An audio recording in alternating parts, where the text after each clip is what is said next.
नमस्कार सभी को। स्वागत है आपका आपके अपने यूट्यूब चैनल अंकित सर JCC में।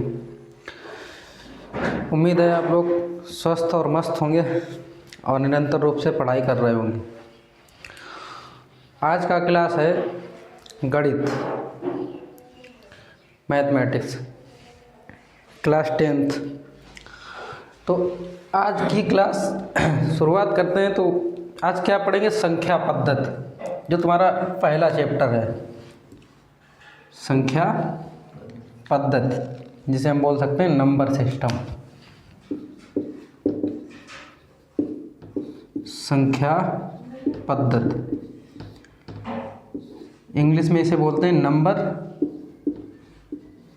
सिस्टम।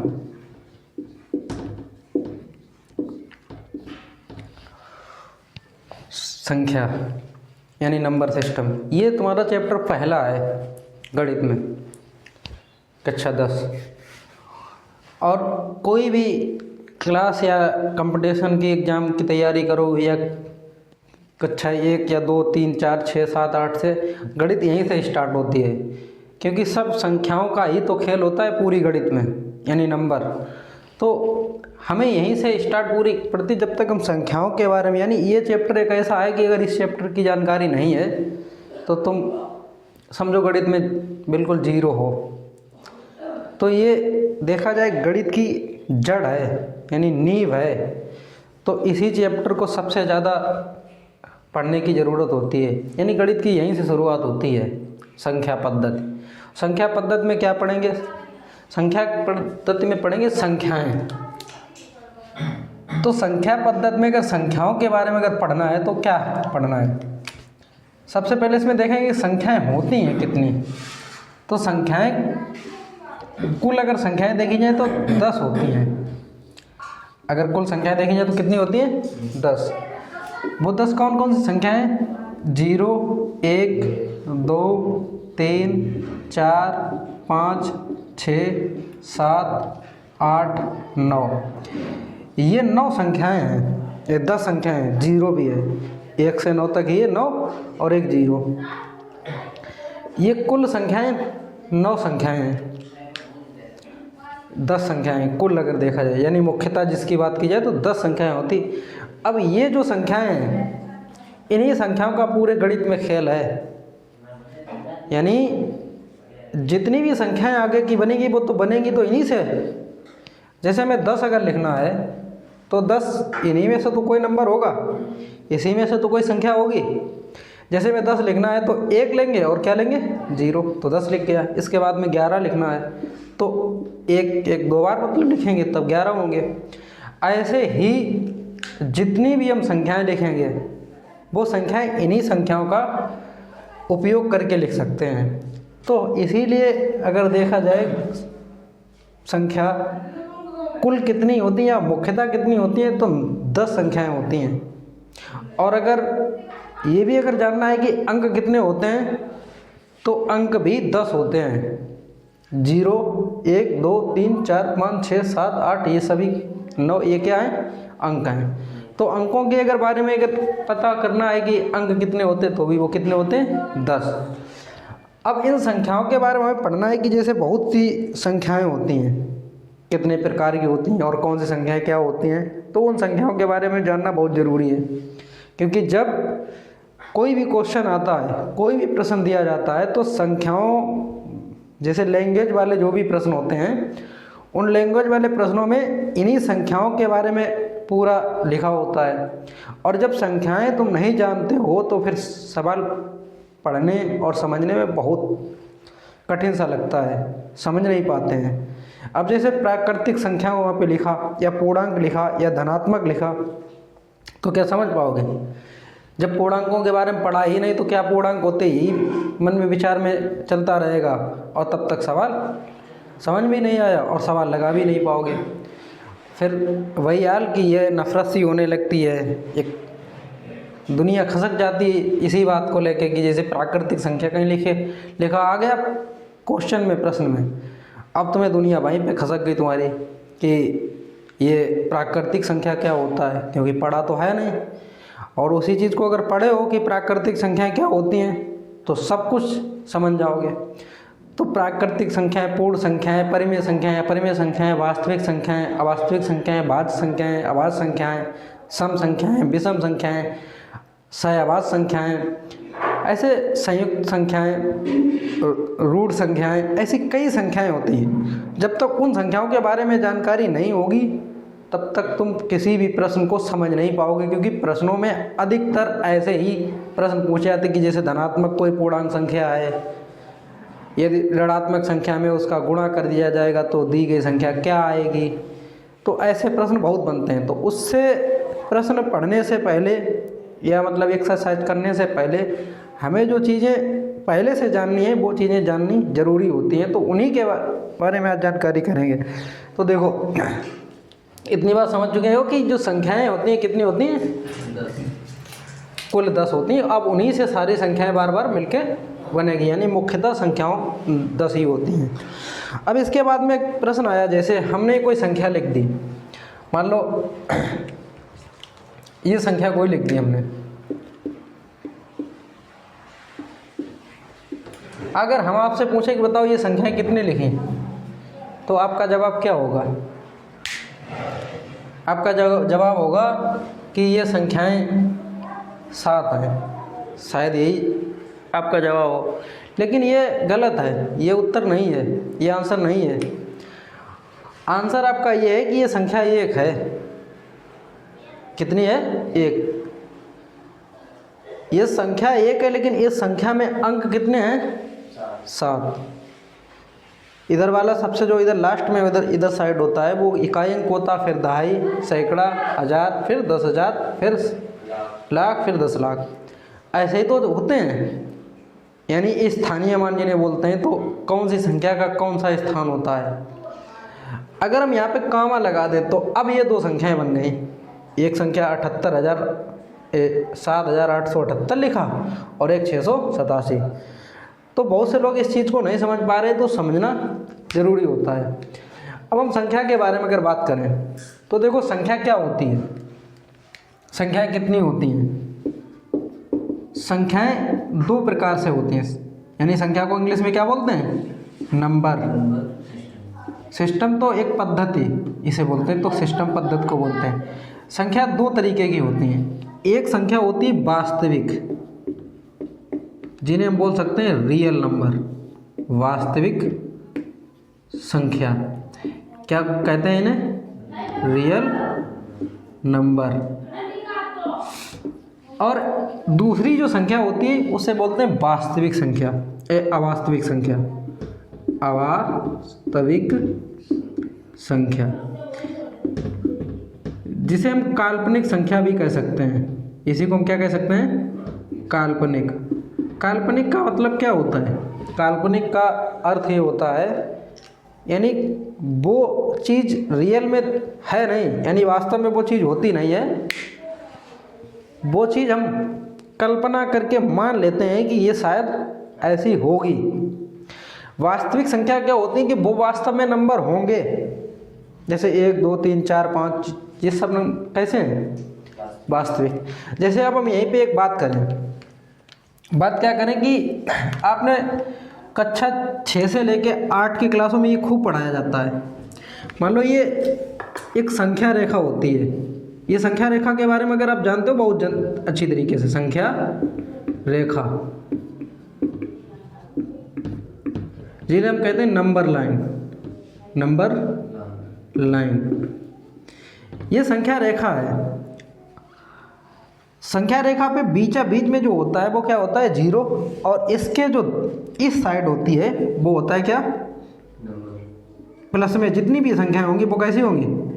प्लस में। और इधर साइड जितनी भी संख्याएं होंगी वो कैसे में होंगी? माइनस में।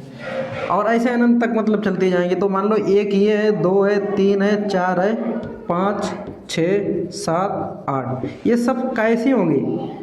माइनस की। इधर जब लिखते हैं इधर 1, 2, 3, 4, 5, 6, 7, 8, 9, 10, ऐसे ही मतलब अनंत तक चलती चली जाएंगी। प्लस में है ये सारी संख्या, कायम है प्लस में, सारी संख्याएं क्या है में प्लस में। क्या इतनी बात समझ पाए? तो वास्तविक संख्याएं क्या होती हैं? वास्तविक संख्याएं वो संख्याएं होंगी जिन्हें हम संख्या रेखा पर प्रदर्शित कर सकते हैं। ये सारी संख्याएं कैसी हैं? वास्तविक, क्योंकि इन्हें हम संख्या रेखा पर लिख सकते हैं। तो जितनी भी दुनिया में संख्याएं हैं वो सभी की सभी संख्याएं वास्तविक संख्याएं हैं। अवास्तविक संख्या कौन सी होती हैं? जिन्हें हम सिर्फ मतलब एक तरीके से लिख सकते हैं, लेकिन वो वास्तव में होती नहीं है। लिख तो सकते हैं लेकिन वास्तव में उसका कोई मान या उसका कोई मतलब नहीं होता है। जैसे अंडर रूट के अंदर मैंने 25 लिख दिया, ये संख्या कोई होती नहीं है। इस संख्या को सिर्फ लिख सकते हैं लेकिन ये संख्या वास्तव में होती नहीं, इसे कल्पना कर लेते। तो ऐसी जो संख्याएं होती हैं उन्हें बोलते हैं अवास्तविक संख्या या काल्पनिक संख्याएं। अब इसकी बात की जाए वास्तविक संख्याएं। वास्तविक संख्याएं वो संख्याएं होती हैं जो वास्तव में होती हैं और जिन्हें हम संख्या रेखा पर लिख सकते हैं। दूसरी बात क्या है कि संख्या को हम दूसरी तरीके से भी पढ़ सकते हैं। दूसरी तरीके से क्या पढ़ सकते हैं कि जो संख्याएं होती हैं वो, एक तो संख्या होती है परिमेय संख्या, परिमेय संख्या, जो कि इस चैप्टर में हाई स्कूल में परिमेय संख्या अपरिमेय संख्या से बहुत सवाल दिए होते हैं। परिमेय संख्या और अपरिमेय संख्या। परिमेय संख्या को इंग्लिश में बोलते हैं रेशनल नंबर और अपरिमेय संख्या को इंग्लिश में बोलते हैं इरेशनल नंबर। तो अब दूसरी तरीके से अगर हम पढ़ें कि परिमेय संख्याएं क्या होती हैं, तो परिमेय संख्याएं वो होती हैं जिन्हें हम P/Q के रूप में लिखते हैं। किसके रूप में लिखें? P/Q के रूप में, जबकि Q बराबर कभी भी 0 नहीं होना चाहिए। और अपरिमेय संख्या क्या होती हैं जिन्हें हम P/Q के रूप में नहीं लिख सकते हैं, जिन्हें हम P/Q के रूप में नहीं लिख सकते हैं। जैसे अगर देखा जाए √3 है, ये अपरिमेय संख्या है। ऐसे अगर देखा जाए √5, ये भी अपरिमेय संख्या है। √2 ये भी अपरिमेय संख्या है। तो ये अपरिमेय संख्याएं हैं। परिमेय संख्या क्या होती है? जो P/Q के रूप में लिख सकते हैं। अब P/Q के रूप में किसे किसे लिख सकते हैं? जैसे 3/4 लिखा, ये भी परिमेय संख्या है। और अगर हम आपसे ये पूछे कि बताओ ये 216 परिमेय संख्या है या अपरिमेय, तो परिमेय संख्या है, क्योंकि इसके बटे हम क्या मान सकते हैं? 1। और जब 1 माना तो ये P का मान एक तरीके से हुआ, ये किसका मान हुआ? Q का। अगर हम Q बराबर यहाँ 0 नहीं होना चाहिए, शर्त में क्या कहा कि Q बराबर 0 नहीं होना चाहिए। और कोई भी संख्या है, दुनिया की कोई भी संख्या, हर एक संख्या के बटे में 1 लिख सकते हैं। और जब बटे में 1 लिख सकते हैं तो हर एक संख्या क्या होगी? परिमेय संख्या। तो ये परिमेय संख्याएं होती हैं। हाँ, परिमेय संख्याओं का थोड़ा अपरिमेय संख्याओं का ये है कि जो पाई होती है वो परिमेय संख्या है, और जो पाई का मान होता है 22/7, वो एक संख्या कैसी होती है? परिमेय। देखो ये 22/7 लिखा है, इस 22/7 का रियल अगर देखा जाए, इसमें भाग करें तो 3.14 करके आएगा, जो कि 7 का भाग अगर इसमें दोगे तो पूरा एग्जैक्ट ये कटा नहीं है, इसके बाद में भी कटता चला जाएगा। पाई का मान अभी तक ज्ञात नहीं हो पाया है, पाई का मान अभी तक ज्ञात नहीं हो पाया है। 20 लाख दशमलव के बाद 20 लाख अंकों तक मतलब ज्ञात किया जा सकता है, फिर भी कुछ ना कुछ इसका मान आता जाता है। इसीलिए अभी तक इस पाई का मान में के बारे में अभी किसी को कोई जानकारी नहीं, इसीलिए मतलब इसी चीज़ को 22/7 लिख सकते हैं। और जब 22/7 लिख सकते हैं यानी P/Q के रूप में इसे लिख सकते हैं, तो इसलिए इसे मान लेते हैं कि ये संख्या परिमेय है, और जो पाई है वो अपरिमेय है। इसीलिए पाई और 22/7 और पाई के बारे में ज़्यादातर मतलब कन्फ्यूजन होता है। तो ध्यान रखना, पाई जो होती है वो अपरिमेय संख्या है और जो 22/7 है परिमेय संख्या है। जैसे 7 का भाग इसमें दोगे, 7 या 21, 1 बचा दशमलव लगाया, 10 हुए। 7 का भाग 10 में दोगे, एक ही बार तो जाएगा, 7 एकन 7, 3 बचे, 10 0 बढ़ेगी, 30 हुए, 7 चौक 28। अब बताओ 30 में से 28 घटाए 2 बचे, फिर इसके बाद में भाग जाएगा, ऐसे ही भाग चला जाता जाएगा, बार बार जाएगा, जो कि पता नहीं कितने अंकों, दशमलव के बाद में कितने अंकों तक निकलता चला जाए। तो एक निश्चित नहीं है, इसीलिए पाई के मान को 22/7 लिख तो सकते हैं, लेकिन ये रियल मान नहीं है। इसीलिए इसमें इतना दिक्कत मतलब कन्फ्यूजन है कि पाई तो अपरिमेय संख्या है और जो पाई का मान होता है वो 22/7 वो परिमेय होता है और ये पाई अपरिमेय है। इतनी बात समझ में आए। अब पाई परिमेय संख्या के बाद में हमें संख्याएं पढ़नी पड़ती हैं प्राकृतिक संख्याएं। कौन सी संख्या? जैसे संख्याओं के बारे में हम देखें और सुनें।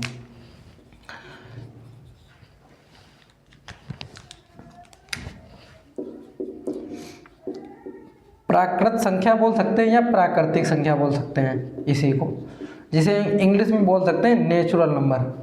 क्या बोल सकते हैं? Natural number. इसके बाद में होती है पूर्ण संख्या, फिर होता है पूर्णांक,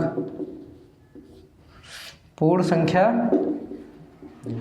पूर्णांक संख्या। इसके बाद में होती है भाज्य संख्या, अभाज्य संख्या, फिर सम संख्या, विषम संख्या,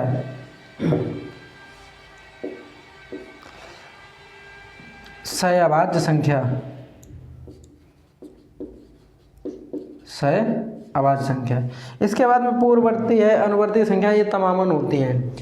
लेकिन अब देखो यार, प्राकृतिक संख्याएं क्या होती हैं? प्राकृतिक संख्याएं जहाँ से गिनती स्टार्ट होती हैं उन्हें प्राकृतिक संख्याएं बोलते हैं। यहाँ से जहाँ से गिनती शुरू होती है, गिनती कहाँ से शुरू होंगी? 1 से होंगी। भाई हम ये कोई भी जैसे चीज़ है, जैसे इस कक्षा में 10 लोग पढ़ रहे हैं, तो गिनती की हम 0 से स्टार्ट करेंगे। कहाँ से स्टार्ट करेंगे? 1 से। तो जहाँ से गिनती स्टार्ट की जाती हों, यानी 1 से शुरू होने वाली संख्याएं क्या कहलाती हैं? प्राकृतिक संख्याएं।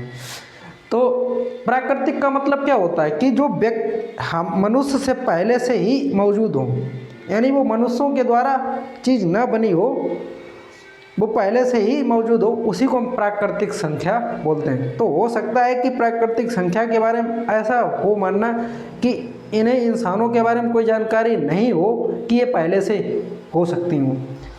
अब जैसे बात की जाए कि 1 की खोज किसने की, तो पता नहीं किसने की, लेकिन हाँ ये कह सकते हैं कि 0 की खोज कब हुई और 0 की खोज किसने की।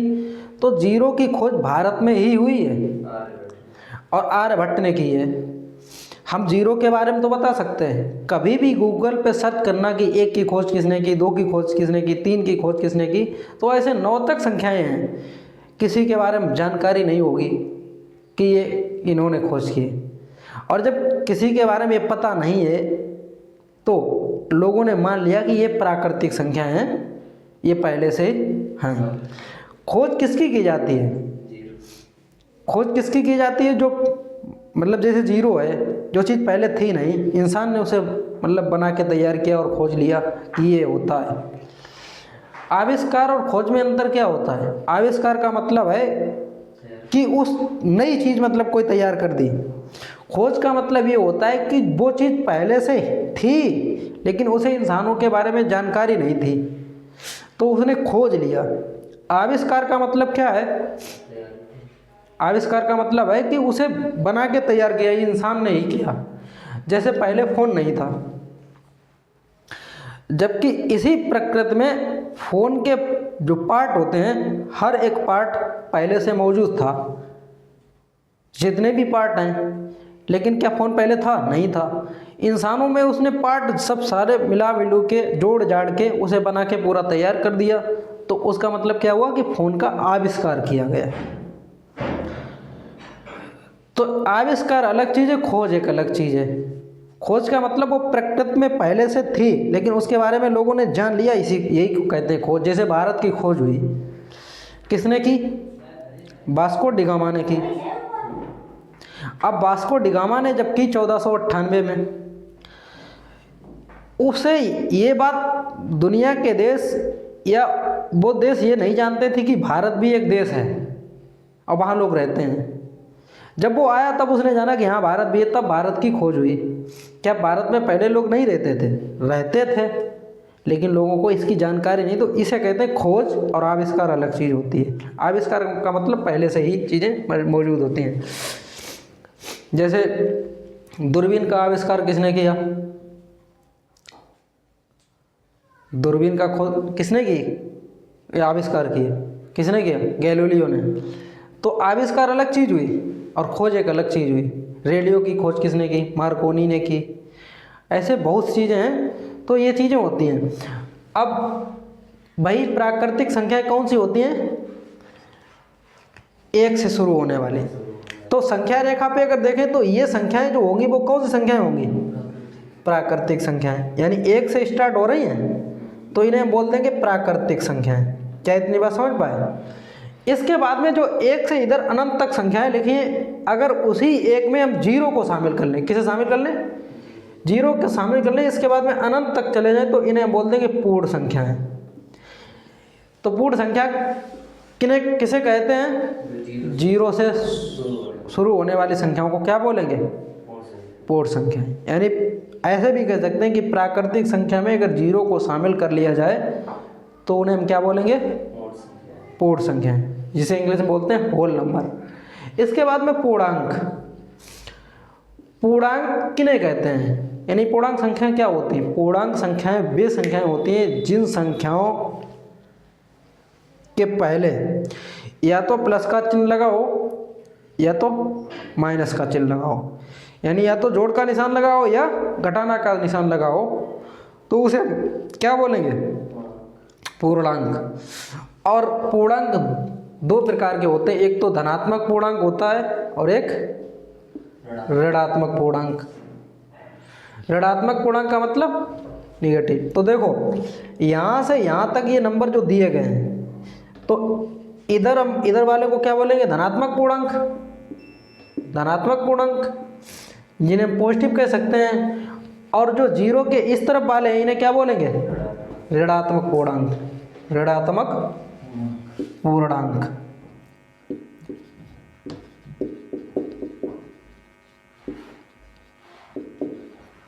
पूर्णांक।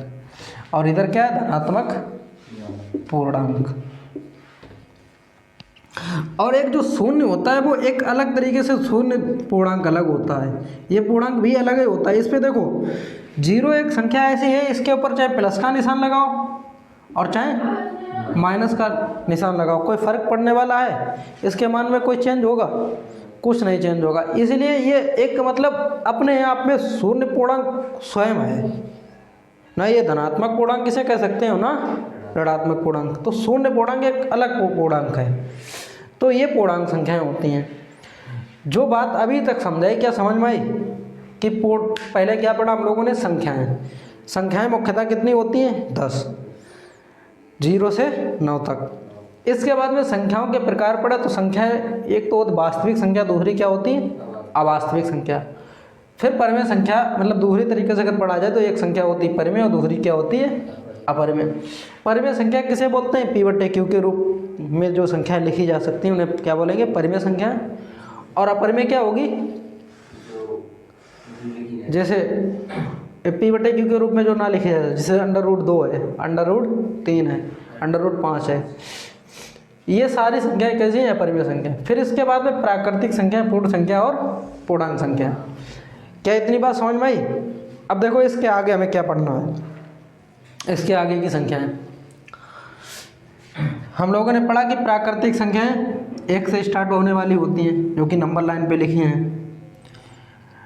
फिर पूर्ण संख्याएं क्या होती हैं? जो प्राकृतिक संख्या में अगर जीरो को शामिल कर लिया जाए तो वो क्या होगी?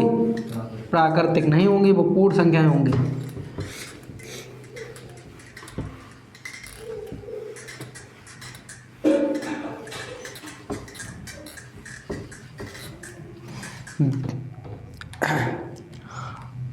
तो हम लोग सीख चुके हैं, क्या पढ़ चुके हैं? पूर्णांक तक पढ़ चुके हैं। यानी प्राकृतिक संख्या क्या होती है, पूर्ण संख्या क्या होती है और पूर्णांक क्या होती है। इसके आगे एक संख्या पढ़ेंगे, जो अगली संख्या है सम, जिसे इंग्लिश में बोल सकते हैं इवन नंबर। क्या बोलते हैं? इवन नंबर यानी सम संख्याएं। तो सम संख्याएं क्या होती हैं? सम संख्या देखो इसकी कई परिभाषाएं होती हैं। बहुत से लोग ये कहते हैं कि जो संख्या 2 से विभाजित हो जाए वो संख्या क्या होती है? सम संख्या। चलो अच्छी बात है, ये बात मतलब मानते हैं ये अच्छी। लेकिन क्या बताओ, जो हम पूछना चाह रहे हैं उस चीज़ को समझो सही से। बताओ ये संख्या परिमेय संख्या है या वो क्या नाम सम संख्या है या विषम? तो अगर यही लोग क्या करेंगे, जब इसे चेक करेंगे पहले कि 2 से विभाजित हो रही या नहीं हो रही, तो हो सकता है इसमें भाग दें। भाई मतलब जो पढ़ चुका है उसे तो पता हो सकता है कि ये भाग जाएगा 2 से या नहीं जाएगा, तो उसे तो पता हो सकता है। लेकिन नई तरीके से हम किसी छोटे बच्चों को अगर सिखाना चाहें या जिस जानकारी नहीं है, तो वो 2 से भाग करके देखेगा। और इस संख्या में 2 से भाग करना कितना कठिन होगा, बहुत कठिन। तो ये परिभाषा ना मतलब मान के जो हम बता रहे हैं उसे समझने की कोशिश करें कि जिस संख्या का इकाई अंक 0 हो या 2 हो या 4 हो या 6 हो या 8 हो, तो वो संख्या क्या होगी?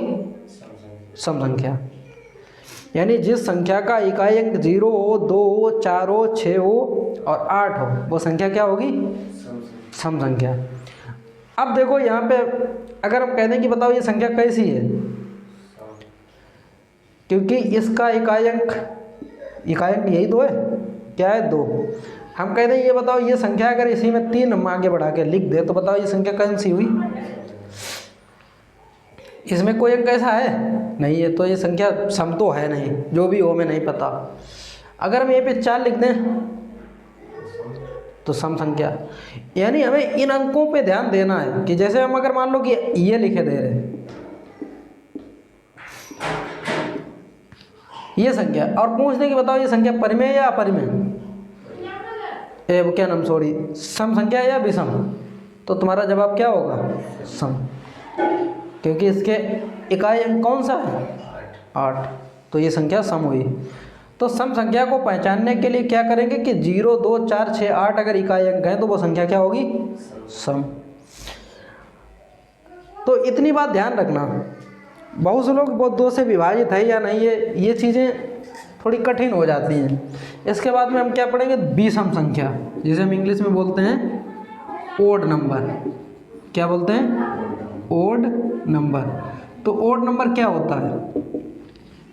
यानी विषम, जिस संख्या के इकाई अंक 1, 3, 5, 7, 9 हो। यानी इकाई अंक क्या होना चाहिए? 1, 3, 5, 7, 9। यदि ये विषम संख्या की पहचान यही होती है 1, 3, 5, 7, 9, तो उसी को हम क्या बोलते हैं? विषम संख्या। जैसे हमने ये लिख दिया, बताओ ये संख्या सम है या विषम? तो तुरंत तुम देखोगे इसका इकाई अंक 1 है, तो ये संख्या कैसी है? विषम। हम कहते हैं कि बताओ ये संख्या कैसी है? क्योंकि यहाँ पे 2 देख लिया। अगर हम कहते हैं बताओ ये संख्या कैसी है, तो विषम। तो कोई भी सम या विषम के बारे में जानकारी करनी है तो सबसे पहले हम कौन सा अंक देखेंगे? इकाई अंक, जिसका अंतिम अंक मतलब अंतिम अंकों में से ये छांटने पड़ते हैं, उसका अंतिम अंक देखना होता है। और अंतिम अंक जैसे ही देखोगे, चाहे कितनी भी बड़ी संख्या हो, उस संख्या के बाद में तुम अंतिम अंक देखने के बाद में तुरंत बता दोगे, सेकंड में बता दोगे कि ये संख्या सम है या विषम, अगर इतनी बात तुम्हें पता है तो। इसके आगे देखो कौन सा नंबर आता है? भाज्य संख्या। तो भाज्य संख्या क्या होती है? भाज्य संख्या क्या होती है? भाज्य संख्या की परिभाषा अगर देखा जाए तो लोग कहते हैं कि जो संख्या 2 से विभाजित हो जाए वो संख्या भाज्य संख्या होती है। लेकिन ये गलत है।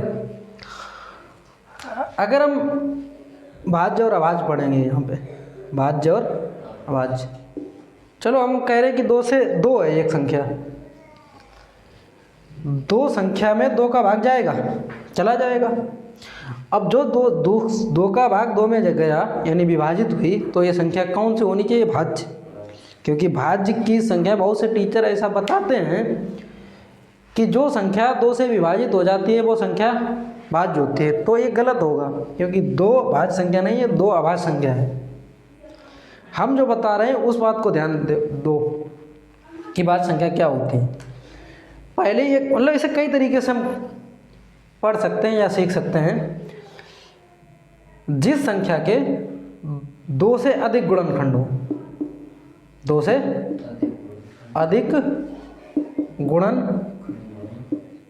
गुणनखंड हो, उसे हम भाज्य संख्या बोलेंगे।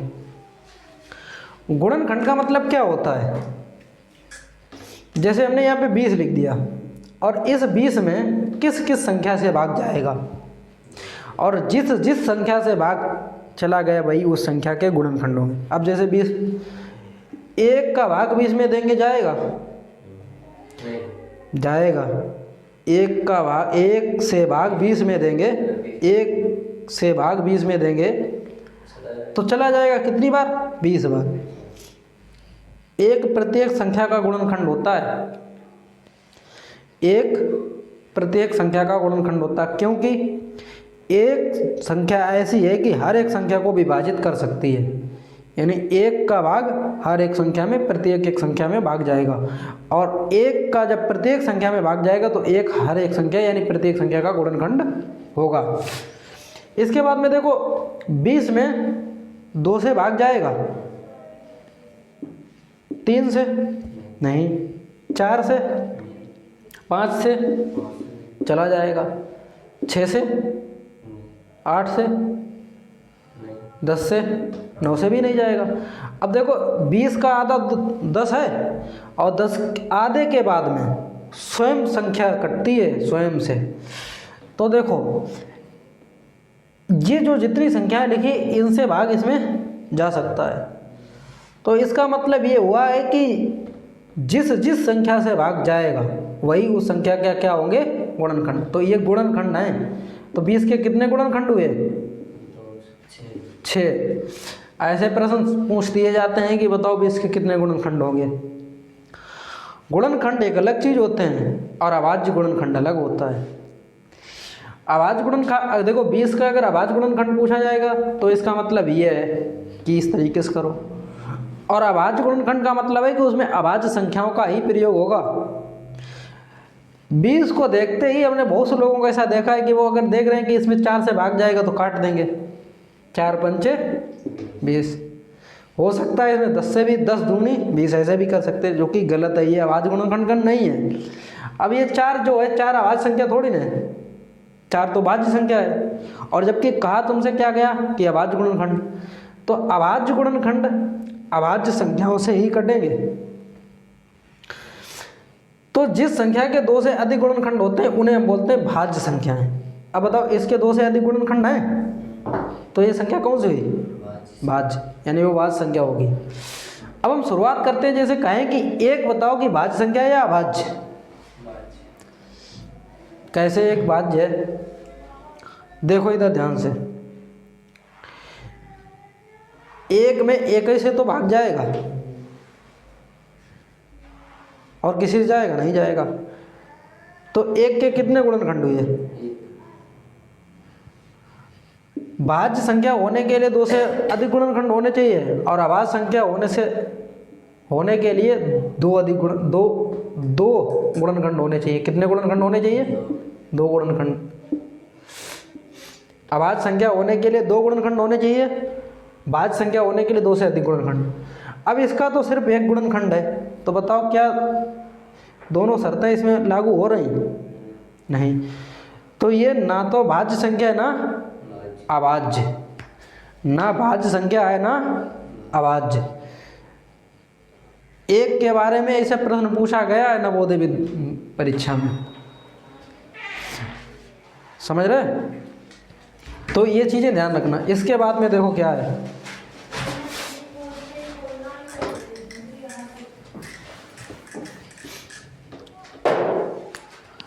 इसी आवाज़ संख्या के बारे में, क्या है, 2 के बारे में अगर देखा जाए, 2 कैसी संख्या है, किससे किससे भाग जाएगा, 1 से जाएगा और 2 से। तो बताओ 2 के कितने गुणनखंड हुए, 3 कहाँ हुए, 1 और 2 ही तो हुए गुणनखंड। यानी स्वयं और 1 के अलावा किसी से नहीं ये विभाजित होगी। 2 एक संख्या ऐसी है कि जो 1 से विभाजित होगी और 2 से विभाजित होगी, या 2 से का मतलब स्वयं से, इसके अलावा ये किसी अन्य संख्या से विभाजित नहीं होगी।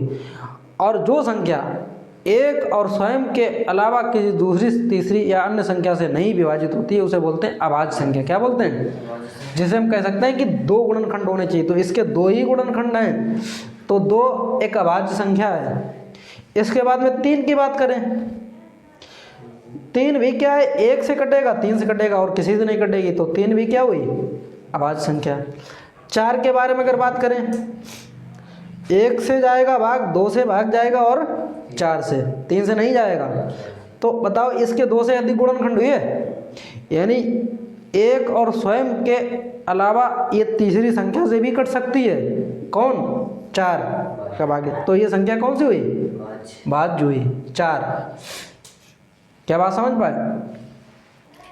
तो जैसे अभी हमने 20 का उदाहरण दिया था, फिर इसके बाद में 5 देखो, 5 1 से जाएगा भाग, 2 से जाएगा, 5 से जाएगा, इसके अलावा किसी से जाएगा नहीं जाएगा, तो 5 कैसी हुई, अभाज्य संख्या। 6 1 से, 2 से, 3 से, 6 से स्वयं से, तो 6 एक कैसी संख्या हुई, भाज्य, 6 एक भाज्य संख्या हुई। ऐसे 7 के बारे में अगर देखा जाए तो 1 से 7 से, तो ये कौन सी, अभाज्य। 8 भाज्य, 8 कैसी है, भाज्य। 9 भी कैसी है, भाज्य, 1 से, 3 से, 9 से। अब देखो ध्यान से, हमने कहा कि 20 के अभाज्य गुणनखंड बताओ करना, तो 20 के अभाज्य गुणनखंड का मतलब ये कतई नहीं है कि जो 4 से भाग चला जाएगा। 4 पंचे 20 होते हैं, ये बात पता है, लेकिन 4 का बताओ यहाँ पे कहीं अभाज्य संख्या है। और जब अभाज्य गुणनखंड, क्योंकि 20 के अभाज्य गुणनखंड के बारे में पूछा जाएगा, क्या कहा जाएगा, अभाज्य गुणनखंड। और अभाज्य गुणनखंड जैसे ही देखते हैं तो 4 से काटने लगते हैं, 4 से नहीं कटेगा, क्योंकि अभाज्य संख्या सबसे छोटी कौन सी है, 2। पहले तो इसे 2 से काटेंगे। अभाज्य गुणनखंड का मतलब होता है सबसे पहले छोटी अभाज्य संख्या से काटेंगे, जब उससे ना कटे तो फिर दूसरी संख्या से काटें। तो 2 से काटो, 2 एकन और ये 0 ऐसे बढ़ा लेंगे। फिर देखेंगे 2 से कट रही है तो ज़रूर काटेंगे, 2 पंचे 10, ये 5 आ गया। फिर अब 2 से ये नहीं कटेगी, 3 से देखेंगे, 3 से तो नहीं कटेगी, फिर किससे काटेंगे, 5 से, 5 एकन 5। तो अभाज्य गुणनखंड करने का मतलब होता है सबसे पहले छोटी अभाज्य संख्या से काटो, जब उससे ना कटेगी तो उससे बड़ी अभाज्य संख्या देखो, फिर जब उससे ना कटेगी तो उससे बड़ी अभाज्य संख्या से देखो। ये अभाज्य गुणनखंड का मतलब होता है। क्या बात